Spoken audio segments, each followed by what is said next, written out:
can face tomorrow because He lives. All fear is gone because I know He knows my future. And this what I live in God because He lives.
Praise the Lord. In Jesus' name, our Father and our God, the one that made the heaven and the earth, the one that said, "Come unto me, all ye who labor and are heavy laden, I will give you rest." Father, we come to receive your rest today, Lord, in the name of Jesus Christ. Our Father and our God, if there's anything we have sinned against you, you are that you forgive us, have mercy upon us, and let your word be justified in our time in our life in Jesus' name. We thank you for your Son who came, that we might have life and have it more abundantly. Thank Jesus for coming to the world to save and to redeem us from the hand of those that hate us. In Jesus' name. Praise the Lord. Today we are going to be studying Matthew chapter 26. Matthew chapter 26. Matthew chapter 26. Jesus Christ is betrayed. Enemy within. You know, the greatest danger in life is to have enemy within. You know, when you have a friend who pretends to be your friend, that is very, very dangerous. Jesus Christ had disciples. These were people that walk with Him, that eat with Him, that play with Him, that sleep with Him, that wake up with Him. And you will think they're His friends. You will think they're His friends. Unfortunately, within those group, there was one single man who was self-seeking. And at the end of the day, do you know what happened? This man, because of the love of money, he sold his conscience to the devil. May God help us in Jesus' name. Let us look at Matthew chapter 26 from verses 1. When Jesus had finished saying all these things, he said to his disciples, "As you know, Passover begins in 2 days, and the Son of Man will be handed over to be crucified." At that same time, the leading priests and leaders or elders were meeting at the residence of Caiaphas, the high priest, plotting how to capture Jesus secretly and kill Him, but not during the Passover celebration. They agreed, or the people may riot. May God help us and bless the word in Jesus' name. You see the strategy of the devil? You may think the devil is just clueless. It's not, very crafty, very diabolical. They know the time and the season of things. And because they know the season and time of things, they know when to strike. Not to create panic in society. Even today, you see the Republican and the Democrats and other independent party. The Socialist Republican, they go into the closet, they lock the door, they are making deals. If it's something that is going to benefit them, oh, it's very good. When they're giving so much money to this big corporation, billions and billions of dollars, they never get angry. They never say, oh, we're overspending. No, they don't worry. But when it's time to give money to the poor one among us, that's too much money. We can't do that. How can we give that much money to the poor? That is too much welfareism. If it's time to go to war, to buy bombs, they don't worry. But when I see that the money is going to be spent for the poor, to put food on the poor people's table, they're not happy. So the Pharisees were Republicans of today, and the leading priest. Jesus came, he was feeding the poor for free. He wasn't demanding money from them. He wasn't putting burden on their neck. You never see where Jesus Christ talk about tithe. You can never read it anywhere in the Bible. You never see Jesus Christ raise offering. You never see it in the Bible. Where Jesus said, okay, you know what happened? Let everybody gather together, take money from them. Let us go and buy food, or let them give offering. Jesus was just to teach the word of God for free. And when he finished teaching, then he will leave. That's it. He doesn't ask for nothing. If they are hungry, he will feed them for free. He doesn't ask them for nothing. And the Pharisees and the priests and the elders, they find that this is a threat. If Jesus begins to feed people for free, he doesn't ask for offering, he doesn't ask for tithe, very soon we're going to lose our power. That money is the power of the church, even today. Take the money away from the church. Then the church will, most people will not be a pastor. But with that money, that's where the power lies. That's why you see Nigerian pastors and most of these American pastors, they have private jet, they have bodyguard, like the President of the United States. They have siren. When they're coming to the airport, people surround them on every side. And whenever he's traveling, he travels with convoy of people, a lot of people traveling with him. And you begin to ask yourself, who is this guy? I was in Lagos, I see they were clearing the road, they closed the road. I said, what's happening? Why they closing? They said, one of the pastors is coming, that is his siren. I said, what?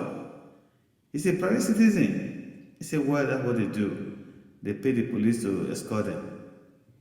I said, wow, this is crazy. I said, but the church member, and I went to the church, I said, I want to see the pastor. I said, I'm a pastor. I said, oh no, you can't see him. What do you want to tell him about? I said, I am a pastor. Is it a crime to want to see another pastor? He said, sorry, you can't see him. I said, wow. Now I don't assume we take all the money away from there and say, no more tithe, no more offering, no more giving, just come and teach the word. That guy would not want to be a pastor no more. So Jesus Christ was just teaching, very simple. He doesn't ask for nothing. And the Pharisees and the priests, they said, this guy is dangerous.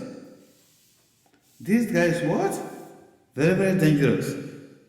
Jesus Christ started teaching about the kingdom, about different things. And when he had finished teaching all these things, he said to his disciples, as you know, Passover begins in 2 days. This same Passover, the children of Israel, the time they left Egypt, that is the Passover, when they came from Egypt from their slavery, the Jews celebrate it even up to today. So this is the time of celebration. Now we call it Easter, just like yesterday. Jesus Christ was doing this teaching either yesterday or Tuesday, and Wednesday was doing this teaching. After teach on Thursday, then as he was teaching, then by Friday or during the week, they were not happy. They said, this guy is taking so many people away from us. He told them, I need to celebrate the Passover with you guys. We have to go and make preparation. It's a major holiday for the Jewish people. And Jesus Christ was a Jew. He said, as you know, Passover is in 2 days' time. And the Son of Man will be handed over to the crucified. Jesus Christ was never naive. The crucifixion of Christ was not accident. He knew what was going to happen. When you read the Bible, especially in Thessalonica, he said, "Brothers, we are not in darkness; we are the children of light." Nothing ever happened without us knowing. If anything happened to you without you knowing, he said, that means we are in darkness. God will only reveal to you one way or the other. At that time, the leading priests and elders were meeting at the residence of Caiaphas. Here is a priest. They are meeting in his house, the house of this priest. The high priest, and they were plotting, they were having secret meetings, they were plotting how to capture Jesus and secretly kill him. They said, hey, this guy is drawing so much crowd. What do? We need to kill him secretly so that this crowd will stop.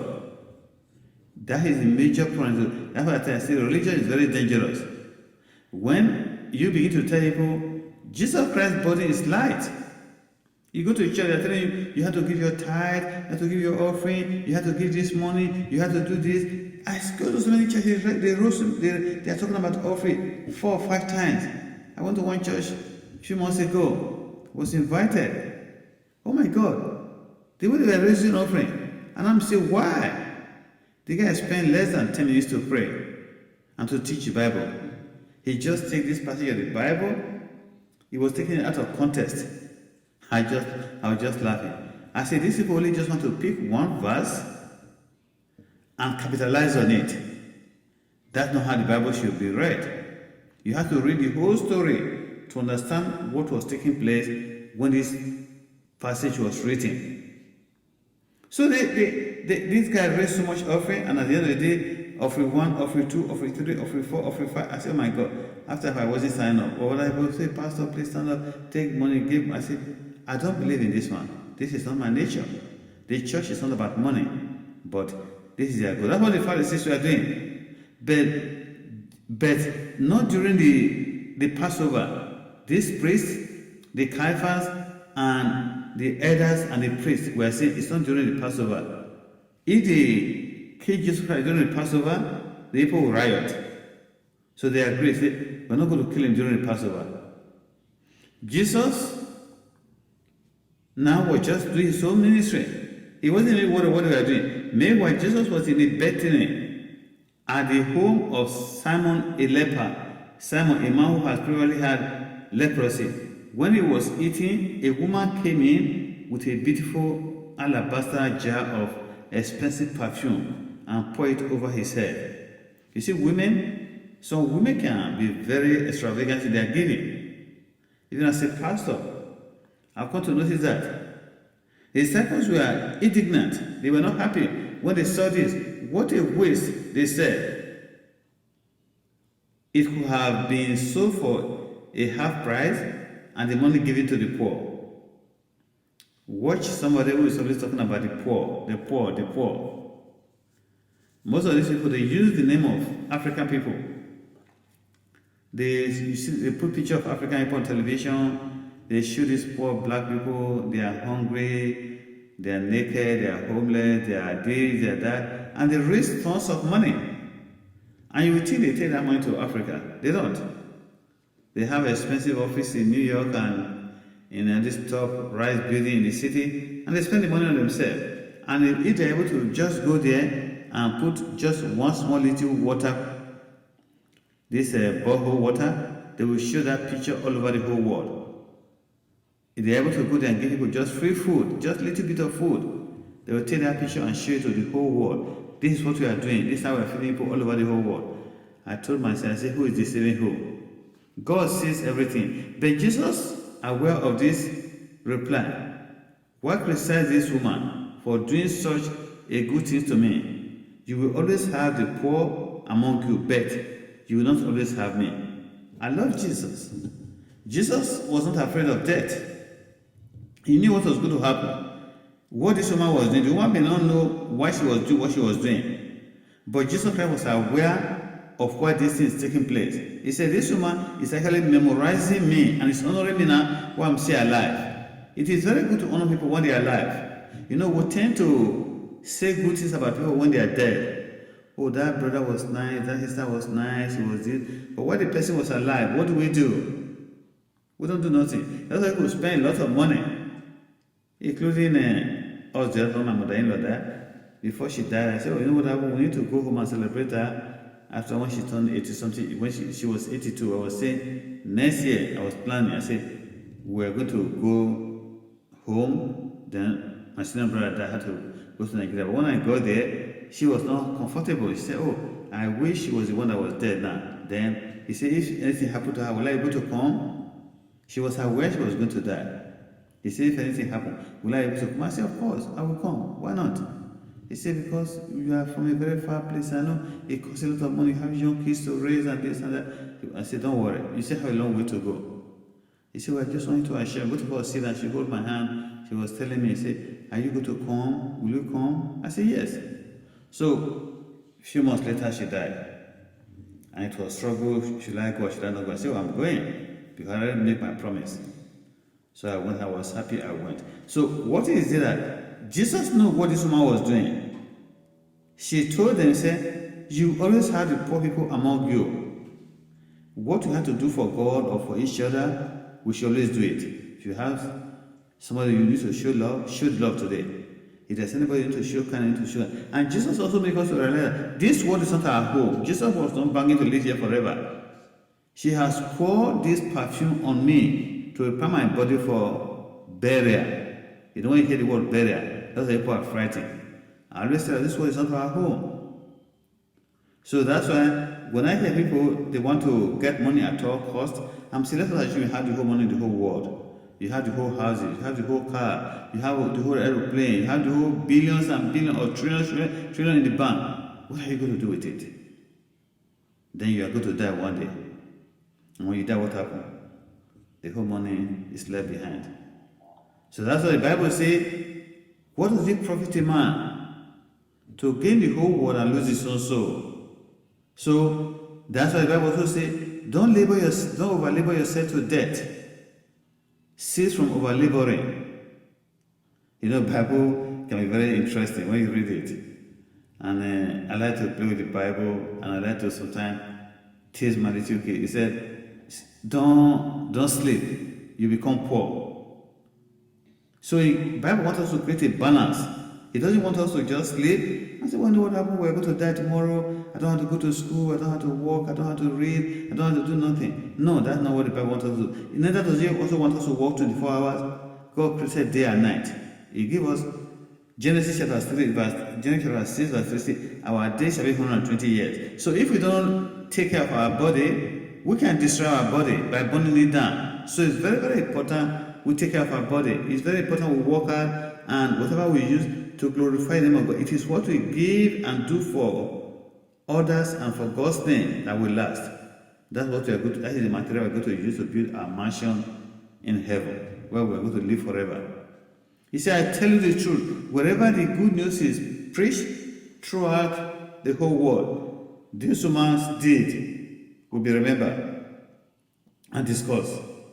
So Jesus Christ was trying to dispel their concern that this is a waste of money. He said, no, this man is doing a wonderful thing. Brothers and sisters, have you ever done a wonderful thing for God? It's not really about money. You can pray. You can sing, you can encourage. This country is very lowly. This country is very depressing. This country is very tough. Every time I hear people who are in Africa, they say, I want to go to abroad. I say, be careful. I was listening to Nigerian news yesterday. A lot of people were repatriated from Saudi Arabia. And these people were narrating their deal. And the newsman was saying, why would the people leave Nigeria? If I say, let us be frank, we say Nigeria is bad. He said, we are looking at it because we are here. The other countries are worse than Nigeria. He said, I went to Europe. The weather was cold. I saw a lot of homeless people on the street. In the ice, in the snow. They were sleeping on the street. And these are the citizens of that country. So he said, I begin to ask myself, what is going on, and why are these people in the cold? Why are they in the snow? He said, at the end of the day, I feel sorry for them. He said, we may think Nigeria is bad. He said, but at the end of the day, Nigeria is a very good country. He said the money you use is going abroad. The money you use is traveling to abroad. And when you go there, the stuff you have to go through, the menial job you are doing that you will not even do in your own country. He said, why don't you take that money? He said, we may think Nigeria is bad, but at the end of the day, it's still better than a lot of other countries. May God help us in Jesus' name. So as children of God, we have to be very careful how we look at things. So Jesus said, what this woman have done is a memorable thing. Verse 14, then Judas Iscariot, one of the 12 disciples, went to the leading priest and asked, how much will you pay me to betray Jesus to you? And they gave him 30 pieces of silver. From that time on, Judas began looking for an opportunity to betray Jesus. Wow, this morning somebody sent me WhatsApp. This WhatsApp is about a Nigerian man in Dallas, Texas, here, Plano, the suburb of Dallas. This guy is sentenced to 30 years imprisonment.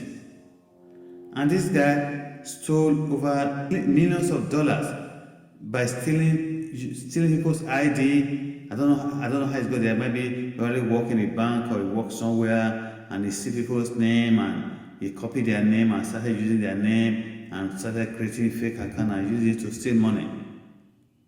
And I'm saying, what is this guy looking for? I asked myself, what are you looking for? Be content. It's now sentenced to federal prison, 30 years. So Judas was very greedy. Greediness can lead somebody to a lot of trouble. Greediness.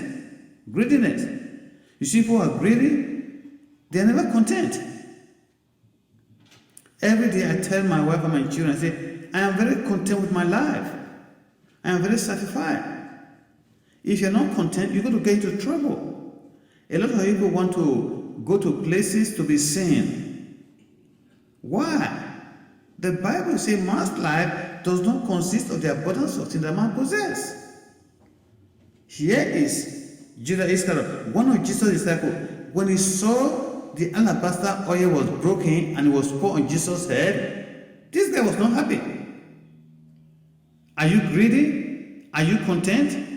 Contentment is a great gain. The Bible says, we brought nothing into this world, we're not going to take nothing.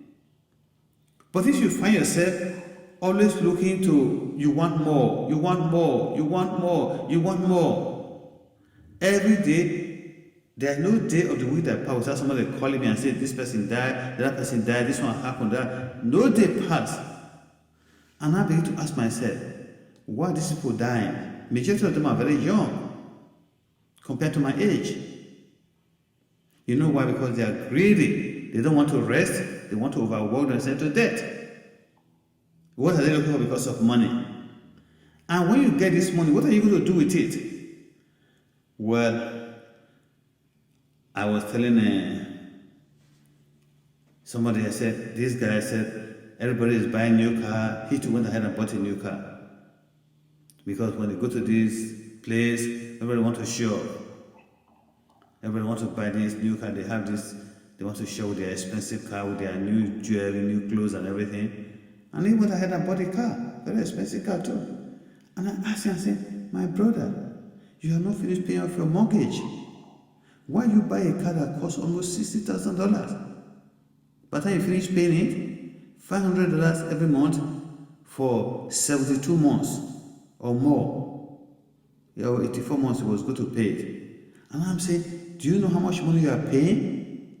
If you take that money and add it towards your mortgage, you finish paying your mortgage on time. And when you finish paying your mortgage, the house is yours. If there's a need for you to sell your house, you sell it and it's completely yours. But as if you are not finished paying it, that house belongs to the bank. They can take it anytime if you cannot pay, in case you lose your job. He said, oh no, whenever we go to this place, everybody show their car, everybody look nice, I'm the only one that look poor. I said, well, I don't care how you look at me. That's just me. I'm very content with my life. Very, very content. So, the car is old now. The car gets spoiled. The car that was new yesterday is old today. And who benefit? The car dealer, the car manufacturer. Now, It's all about another new car again. And I'm saying, that's a waste of money. So you have to know how the system works. America is a system. Otherwise, you find yourself in trouble. Here is this Judas. It's Jesus' disciples. He goes to church with Jesus. He's a Jesus follower. But you know what this guy was doing? He was very greedy. His eyes was outside the church. He was looking at everything he see. Oh, I wish that was mine. You know, he was the treasurer. He was the one that was keeping the money. And the Bible says because he was the treasurer, you know what he was doing? He was stealing the money. I always say, if you want to know what is in a man, give him the money. Tell him who this money, start spending this money. You will see what is in that man. You know that people appear, they are very poor. Somebody was showing me WhatsApp. He said, you see this sister? She looks so gorgeous. You see, some few years ago, this sister always say, hey, wearing expensive jewelry is bad. Put on nice hair tie is bad. Wearing nice clothes is bad. All these expensive cars are bad. You see, but now, she's doing the same thing. She's wearing this expensive jewelry. It makes this heavy hair. Go to a salon, pay a lot of money to do it. All this artificial hair. You go there, they play this artificial hair for you, and the hair make real big and everything. He was showing me. He said, money is good. I said, no. I said, this person, even though they claim to be in the ministry, they never know God.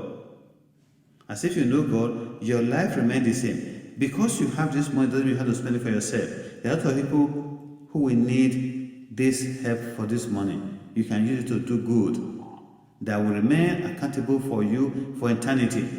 But if you not think, I have this money, or God is blessing me with this money, I'm going to use the money to extravagant living. You're only enriching the seller of that goods, not anybody. So Judas Iscariot was putting his eyes on that perfume. That perfume was supposed to be sold for 300 pieces of denarius, which was 1 year's salary.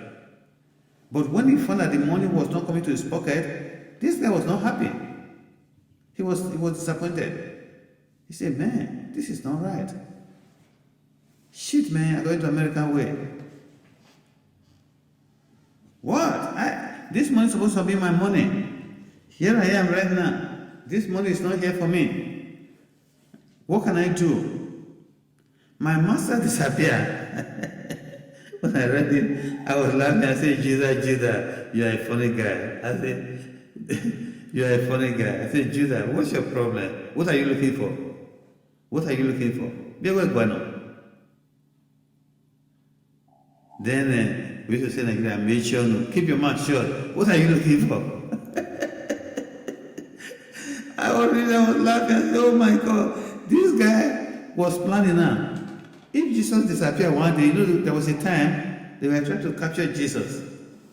You know what he did? He disappeared. So then, he now said, if Jesus can disappear, that's the way to get quick money. I'm just going to introduce Jesus to them. I know he's going to disappear. Once he disappears, that's their business. It's not my business. I will tell the red-handed to get over to you. So if he disappears, don't ask me about him. Verse 17. On the first day of the festival of unleavened bread, which is the Passover, the disciples came to Jesus and asked, where do you want us to prepare the Passover meal for you? As you go into the city, he told them, you will see a certain man. Tell him, the teacher says, my time has come, and I will eat the Passover meal with my disciples at your house. Well, we don't know who is this man. But Jesus told his disciples, you go to the street, you're going to see a man. You see, Jesus knows about everything. He understands everything. I don't know what you are going through today. Jesus understands it. So the disciples did as Jesus told them and prepared the Passover meal there. And when it was evening, Jesus sat down at the table with the 12. While they were eating, he said, I tell you the truth. One of you will betray me. Oh, the cat is out of the bag. One of you will betray me. Greatly distressed, each one asked in turn, am I the one? He replied, one of you who has just eating from this bowl with me will betray me. For the Son of Man must die, as the scripture declared long ago. But how terrible it will be for the one who betrayed him. It will be far better for that man if he had never been born. Wow. You see, he's giving Judas opportunity to repent. He said, one of you is going to betray me. It's like somebody say, I know in this group somebody is going to steal. Are you the one? If you know you are going to steal, it's trying to bring your consciousness, if you are sleeping, to wake you up, to arouse you, to make you to wake up and say, what you are doing is bad. You have been caught. It's aware. I say, it's no more secret. Don't do it. He said, one of you that is eating with me in this bowl, in this pot, in this table, in this same plate we're eating right now, in this buffet, one of you is going to betray me. Judas, the one who will betray him, also asked, Rabbi, am I the one? Sometimes when I listen to this Republican, they make me to be so angry. There is this guy from Florida, this congressman. They said this man, I've been reading about this guy for quite a while. Even when Donald Trump was there. He said this guy from Florida is a playboy. Everybody knows he's a playboy. He himself knows he's a playboy. He just tries to be like Donald Trump. They say, deny everything, deny. Even if you are caught, don't agree ever. Deny everything, deny. That's Republican philosophy. So this guy, I'll be raising, this Florida guy is a crazy guy. He's a playboy. He take young girls, he take them across the state line, and he pay them to come and meet him in the hotel outside the place, and he go to bed with them. So, but everybody is aware, but he's thinking that nobody knows what he's doing, that he is invisible. Now, everything is out. It was the Donald Trump Attorney General that was investigating him. That's one thing about this country. Even though we see it's a bad country, it's one of the countries that has a little bit of morality when it comes to government activity. So this guy was told, come, the FBI interviewed him. He said, no, I don't know what you guys are talking about. Now, everything is on the news because they will soon indict him. All those guys said, yes, he took us outside, he had sex with us, he paid us money. But this guy said, no. But Judas was told, you are going to betray me. One of you is going to betray me. The person eating with me is going to... Judas is not touched. He doesn't even hear what they are saying. He just deny. The Republican way. Jesus told him, you have said it. Judas even asked Jesus. Judas, the one who will betray him, also asked, Rabbi, am I the one? Can you imagine that? There's somebody that has stolen your goods. He's asking you, am I the thief that come to steal your house? Or when the armed robber came to attack my wife in Nigeria, the armed robber asked my wife, do you know me? He said, do you know me, madam? Do you know me? My wife said, no, I don't know you, sir. Sorry, sir. I don't know you. It's okay. I just want to make sure we're on the same page that you don't know me. He said, no, I don't know you. Who do I know here? I don't know you. Thank you, sir. He said, madam, no problem. The other one said, do you know me? He said, oh, no, I don't know you. See, the armed robber, when I came, they were telling me, I said, I know who the armed robber is. Even though I was in America here, I know who the person that came to the house is. They say, how do you know? I say, well, don't worry, I know. God never hide nothing from us. I still say the same to them. I say, I know who the person is. So, part of the very careful. Jesus asked this guy, Judas asked Jesus, Master, am I the one? Jesus told him, you have said it. You said it, you are the one. As they were eating, Jesus took some bread and blessed it. Then he broke it in pieces and gave it to the disciples, saying, take this and eat it, for this is my body. And he took up a cup of wine and gave thanks to God, for he gave thanks to God for it. He gave it to them and said, each of you drink from it, for this is my blood, which confirm the covenant between God and his people. It is poured out as a sacrifice to forgive the sins of many. Mark my words. I will not drink wine again until the day I drink it new with you in my Father's kingdom. Wow. Jesus said, mark my word. That means it is definitely going to pass. Sometimes I don't really get upset when I'm angry with people. I say, listen, mark my word. This is what I said, it will come to pass. Mark my word. Mark my word. Jesus said, mark my word. So may God help us in Jesus' name. So Jesus was giving Judas the opportunity to repent, to change his mind. Do you ever feel guilty?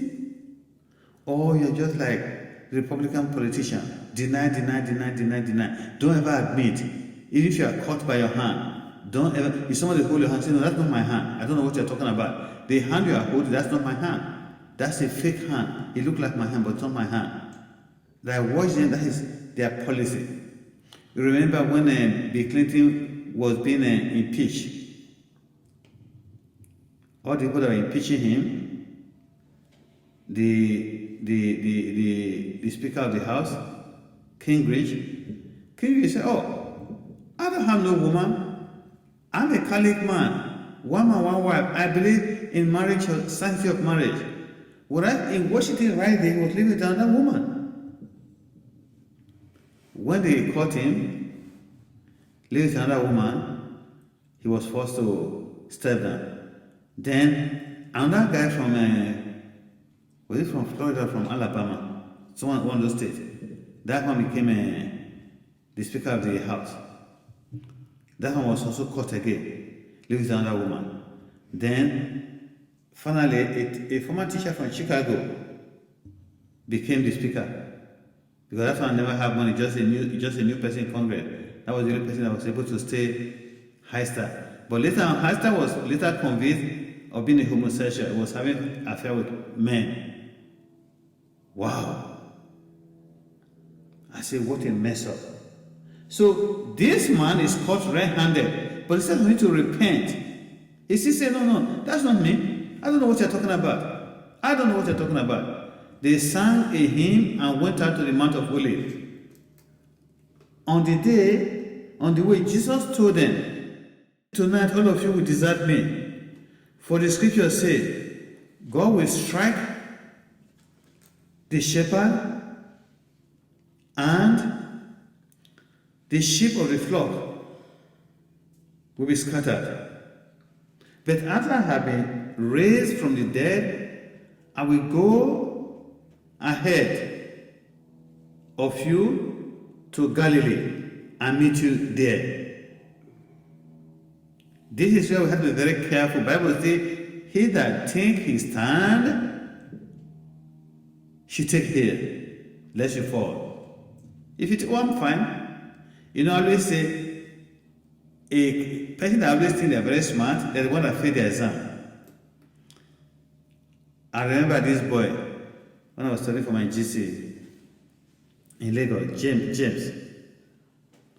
We go and study. James went to one of the best secondary school, Taishirari Mayflower. That was the name of the school, Mayflower.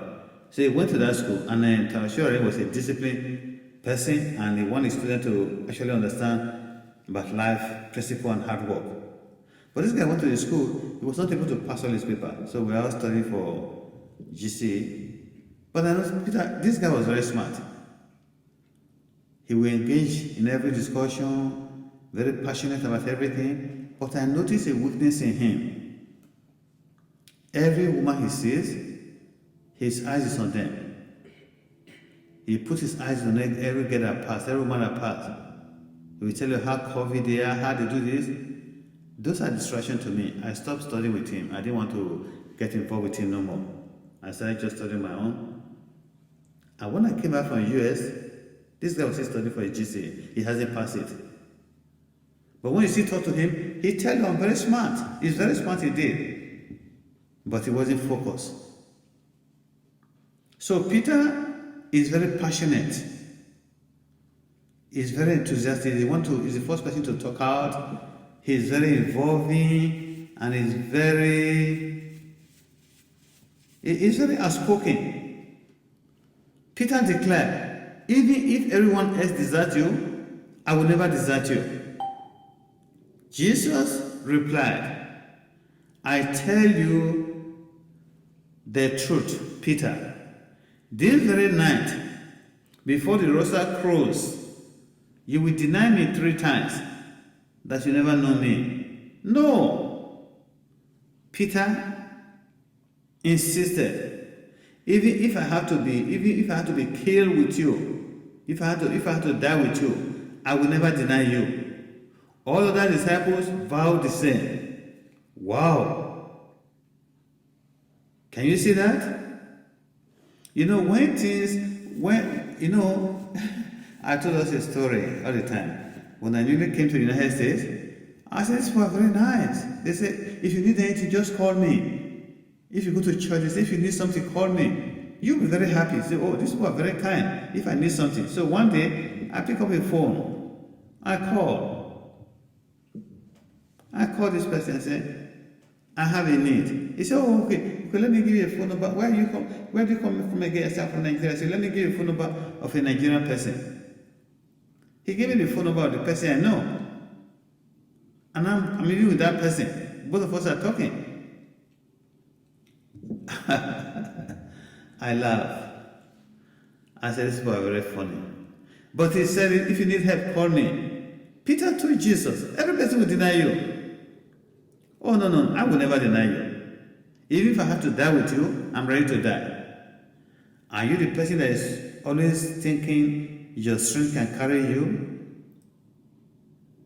I also see so many things in the other area.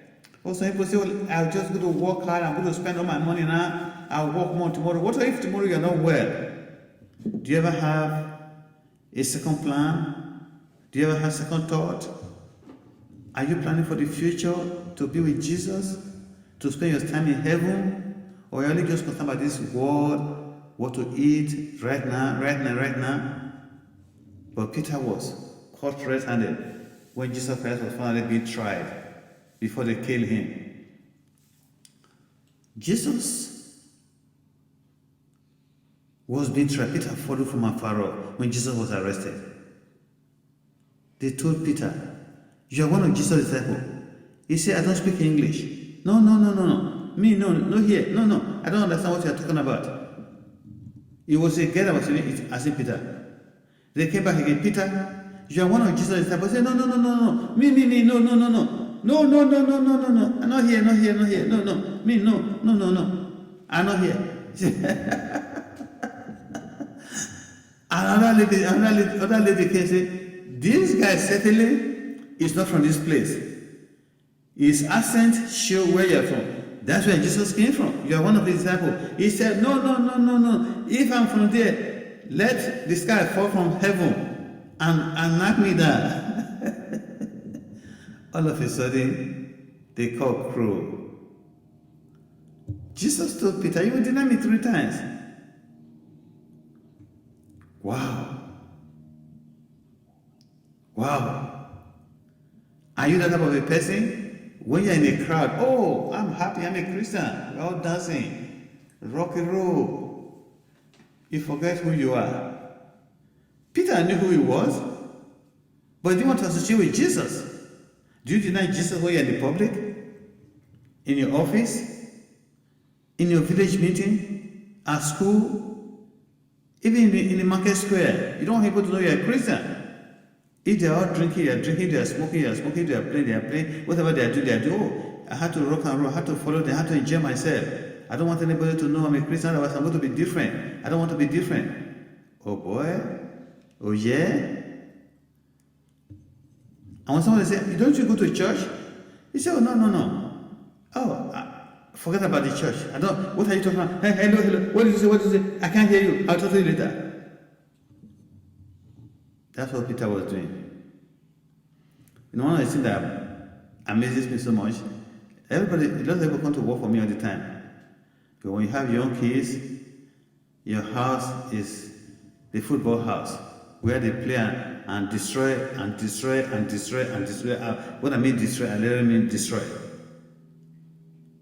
Every day, almost literally every day, somebody has to come and do something in this house. You know what happened? When they come to work, I tell the guy, how much is your money? He said, this money. Okay, when you finish, I said, this one is not done right. Oh, me not hear English, me not hear English, me not know what you talk about, me not understand. But when you're about to pay him, he said, no. That money, I can't take it, that you have to pay me more because I have been here for all day. I said, you can speak English? I thought you don't speak English. I said, oh, this is very funny. When it comes to money, they understand English. One of the guys that consulted me on how to get people to work for me, Jessica, said, Pastor, let me tell you, when you're working with my people, don't pay them. Once you pay them, they never come and do your work, which is true. He said, always make sure. He said, they want you to give them the money the first day. They will hurry you, they will tell you, they are going to come back. If you give them the money, you will never find them. So try as much as possible not to pay them until they finish the work. But when they are about to pay, they will understand English now. But when you are trying to talk to them, they don't understand English. That's what Peter was doing. Peter said, but when you remember what Jesus said, he wept bitterly. And you remember that guy Judas? He went ahead and threw the money back to the priest. Said, you guys can take the money, I don't need it. The money is of no value to me. Let this man go. Jesus disappeared. Jesus wasn't disappearing. He went ahead and hanged himself. And he fell from on top of a mountain. When he fell down, his stomach gushed open. The tester came out. The price for iniquity. They said, this money, we cannot put the money back to the treasury. They used the money to buy a land, the potter's field, the burial ground for foreigner. It fulfilled all the prophecy of Jeremiah. And Jesus was killed. He was buried. And on the third day, he resurrected. But before the resurrection, they said, oh, this guy said he was going to resurrect. We had to make sure he didn't come out. They put the guy there. But that could not prevent him. May God help us in Jesus' name. Brothers, I don't know if you know Jesus. I don't know what game you are playing. Repent. Invite him to your heart. He actually died physical death. He went through a lot of pain and agony. In the Garden of Gethsemane, it was very painful. Jesus prayed and blood was coming out. I don't know if you have prayed. I've experienced it once. I prayed and I was so prayed and so intense. It was like sweat coming out of my body. When I used the cloth, when I used a tissue paper to clean it, it was blood that was sweating from all over my body. I said, wow, this is what Jesus went through. This is real. So may God help us in Jesus' name. Brothers and sisters, go to pray. I don't know if you know Jesus. Give him your heart. Repent. Tell him you are sorry. If you have sinned against him, if you have been Judah, if you have been Peter, if you have been greedy, if you have been caught in the sin but you deny it, there's a time. It's never too late. There's that time. Repent. There is no repentance in grave. Today may be a golden day. There is no repentance in grave. Today may be a golden day. Oh, salvation, salvation, salvation.